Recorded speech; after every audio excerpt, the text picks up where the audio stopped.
تاریخ انسانی کے ہر دور میں سونے کی قیمت آج ایسی ہی رہی ہے، یعنی ہر دور میں لوگ سونے کو سب سے زیادہ ویلیو دیتے تھے اور جس کے پاس جتنا زیادہ سونا ہوتا تھا اس شخص کو اتنا ہی زیادہ امیر بھی مانا جاتا تھا۔ صرف اتنا ہی نہیں، سونے کو تجارت کے پرپز کے طور پر یوز کیا جاتا تھا، پر زمانے بدلتے گئے، لوگ بدلتے گئے، سونا ہی رہا۔ آج کے ٹائم میں بھی جن لوگوں کے پاس اتنا زیادہ پیسہ ہوتا ہے وہ ان سے اتنی ہی مہنگی سے سونے کی چیزیں بنوا کر لوگوں میں اپنا اثر بٹھاتے رہتے ہیں۔ پر ہم ایسے چیزوں کے بارے دکھاؤں گا جو سونے سے بنائی گئی ہیں اور سونے کی وجہ سے قیمت بھی بہت ہیں، پر جتنی زیادہ قیمتی ہیں اتنی بیکار بھی ہیں جن کا کوئی یوز بھی نہیں ہے۔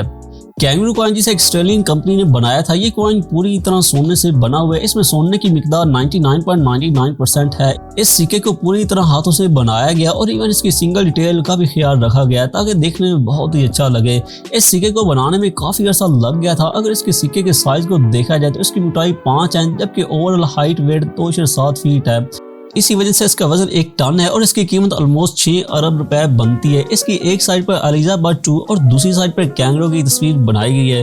اس سکے کو 2012 میں بنایا گیا تھا اور اس ٹائم سے لے کر اب تک یہ صرف میوزیم میں ہی پڑا ہے۔ اس کو کبھی بھی یوز میں نہیں لایا گیا تھا، حالانکہ کافی ملک قرضہ لینے کے لیے سونا بھی دیتے ہیں، پر یہ نہ تو تجارت میں یوز ہوتا ہے نہ کسی اور پرپز میں، محض لوگوں کو دکھانے کے لیے یوز ہوتا ہے۔ جس سانچے کی مدد سے اس سکے کو بنایا گیا تھا اس کو بھی ابھی تک محفوظ کر کے رکھا گیا ہے۔ ہر شخص ہی جانتا ہے کہ سب سے زیادہ امیر ترین اور شاہ خرچ اس ٹائم دنیا میں عرب کنگز ہی ہیں، جن کے پاس جتنا پیسہ ہے اتنا ہی اس کا بیکار یوز بھی کرتے ہیں، اور انہی میں سے ایک آپ کے ساتھ شیئر بھی کروں گا۔ کنگ عبداللہ جو کہ ایک سعودی بادشاہ تھا، یقیناً اس کے بارے بہت سے لوگ جانتے ہوں گے۔ یہ 200 ارب سے بھی زیادہ پراپرٹی کا آنر تھا۔ جب اس کی بیٹی کا شادی کا وقت آیا تو اس نے خیال کہ کیوں نہ ایسی چیز اپنی بیٹی کو جہیز میں بنوا کر دی جائے جس سے باقی لوگوں کے ساتھ ساتھ امیر لوگوں میں اس کا اثر پڑے۔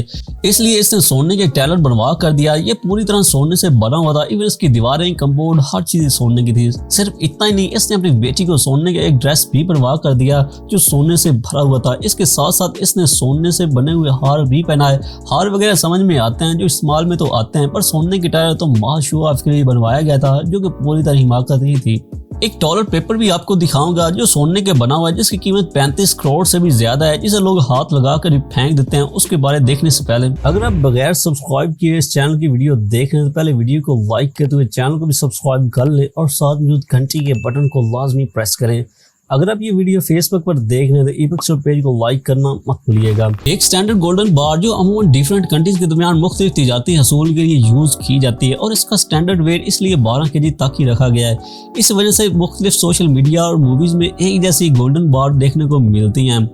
پر جب پہلی دفعہ دنیا کی سب سے بڑی گولڈن بار کی ویڈیو سوشل میڈیا پر آئی تھی تو اس نے ہر گولڈن لور کو اس چونکا کر رکھ دیا تھا۔ ایون کہ اب جو لوگ بھی جاپان میں جاتے ہیں وہ لازمی اس بار کو دیکھنا پسند کرتے ہیں۔ اصل میں اس بار کو ایک جاپانی کمپنی نے 2005 میں بنایا تھا۔ دنیا کی سب سے بڑی سونے کی بار ہونے کی وجہ سے اس کا سائز 17 انچ لمبائی، 9 انچ چوڑائی اور 7 انچ موٹائی تھی، اور اس کا ویٹ بھی 250 kg جو 6 من سے بھی زیادہ بنتا ہے، اور اسی وجہ سے اس کی پرائس آلموسٹ 3 ارب تک بنتی ہے۔ ایون کہ 2005 کے بعد اسے بنے 17 سال ہو چکے ہیں، اس کے بعد ہی اب تک اس گلاس باکس میں پڑی ہے۔ جو لوگ بھی اسے دیکھنے آتے ہیں وہ ایک دفعہ اسے لازمی اپنے ہاتھوں سے ٹچ کر کے جاتے ہیں۔ شاید ایسا کرنے کی وجہ یہ ہے کہ اس باکس میں سوراخ بھی رکھے گئے ہیں۔ اس کا صرف اتنا ہی استعمال ہے کہ لوگ اسے دیکھ کر امپریس ہوتے ہیں، اور اس کی قیمت اس لیے 3 ارب ہی ہے۔ ہزاروں سال پہلے جب مصر کے بادشاہ مرتے تھے تو اس ٹائم ان کو ممیفائڈ کیا جاتا۔ ممیفائڈ کرنے کے بعد ان کی لاشوں کو ایک صندوق میں بند کر کے کسی گہری غار میں رکھ دیا جاتا تھا۔ یہ اس ٹائم کے لوگوں عجیب سے قید تھے۔ جب 19 سینچری میں مصر کے اور سیولائزیشن پر ریسرچ کرنے دنیا بھر سے آرکیولوجسٹ آئے تو انہوں نے یہاں پر کافی زیادہ ممیز ملی جو تابوتوں میں بند تھی، اور انہی صندوقوں میں 3 ایسے تابوت بھی ملے تھے جو سونے کے تھے۔ سب سے بڑے بادشاہ کا تابوت دیکھا گیا تو اس کا تابوت کا بہر والا حصہ پر سونے کا پینٹ کیا گیا۔ تابوت کے اندر ایک اور تابوت تھا جس پر اور زیادہ سونا یوز کیا گیا تھا، پر جب اندر سے تیسرے والا تابوت کھولا گیا جو پوری طرح سونے کے بنا ہوا تھا، جس پر 99.99% پیور سونا لگا ہوا تھا، جس کی قیمت اربوں میں بنتی ہے، اور اسی وجہ سے اس تابوت کو مصر کے سٹی قاہرہ میں ایک مشہور عجائب گھر میں رکھ دیا گیا ہے، جہاں پر لوگ مصر کی اور سیولائزیشن اور ان کی پراپرٹی کے بارے جاننے کا موقع ملتا ہے۔ آپ کو ایک اور بات بھی بتاتا چلو کہ اس ٹائم لوگ مردوں کو اس طرح سونے کے باکس اور ان تابوت میں اس لیے سونا رکھتے تھے تاکہ جب یہ دوبارہ زندہ ہو تو اس ٹائم ان کے پاس بہت زیادہ پیسہ مال سونا ہو۔ آج کے اس ٹائم میں کافی کمپنیز امیر لوگوں سے پیسہ بٹورنے کے لیے ایک انوکھے سے انوکھی چیزیں بناتی ہیں جو محض ایکسپینسو ہونے کے ساتھ ساتھ بیکار ہوتی ہیں، جو صرف امیر لوگوں کو اٹریکٹ کرنے کے لیے ہی بنائی جاتی ہیں۔ ایسی ایک آسٹریلین کمپنی میں ایسی چیز کا فائدہ اٹھایا، یہ سمپل ٹوائلٹ پیپر بناتے تھے، پر انہوں نے اس کے بعد ٹوائلٹ پیپر کو سونے سے بنانا شروع کر دیا، یعنی پیپر کے اندر سونے کے پانچ یوز کرتے تھے اور پھر انہیں آسٹریلیا کے ایسے ہوٹل کو سیل کرتے جہاں پر دنیا کے امیر ترین لوگ آتے تھے، اور ان کے پیپر رول کی قیمت 35 کروڑ سے بھی زیادہ بنتی ہے۔ اس پیپر کی وجہ سے دنیا کے امیر لوگ جو محض یہاں پر اپنی پراپرٹی کو شو آف کرنے کے لیے آتے تھے، اور اسی چکر میں یہ اس پیپر کو استعمال کر کے وہیں پھینک دیتے تھے، جو بعد میں ریسائیکل کر کے پھر انہی امیر لوگوں کو یوز کرنے کے لیے دیا جاتا تھا۔ تقریباً شادی کے موقع پر دلہن سب سے زیادہ مہنگی اور یونیک فراق پہننا پسند کرتی ہیں، جو کافی مہنگی بھی ثابت ہوتی ہیں، جس کی ایک وجہ یہ بھی ہوتی ہے کہ یہ فراق صرف ایک دفعہ یوز میں آتی ہے۔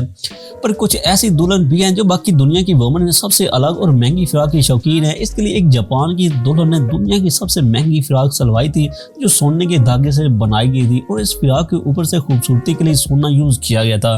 جب یہ فراق مکمل تیار ہو گئی تھی تو اس کی قیمت 30 کروڑ سے بھی زیادہ بنتی تھی۔ صرف اتنا ہی نہیں، اس دلہن نے بہت زیادہ جیولریز کو الگ سے بھی ڈیزائن کروایا تھا، جو پوری طرح اس فراق کی ڈیزائن کے ساتھ میچ کرتی تھی۔ اس وجہ اس فراق کو دنیا کا سب سے مہنگی گولڈن ویڈ ڈریس بھی مانا جاتا ہے۔ آج کی لسٹ میں دکھایا جانے والا دنیا کے سب سے مہنگی اور بیکار چیزوں جن کا مقصد ماس شو آف کرنا ہی تھا، جو ریالٹی میں کسی کام کی نہیں تھی، ان کے بارے آپ کا کیا خیال ہے؟ کمنٹ باکس میں ضرور بتائیے گا۔ ویڈیو پسند آنے سے ویڈیو کو لائک کرتے، واٹس ایپ اور فیس بک شیئر کر دیں۔ ملتے ہیں نیکسٹ ویڈیو میں نئے ٹاپک کے ساتھ، تب تک کے لیے اللہ حافظ۔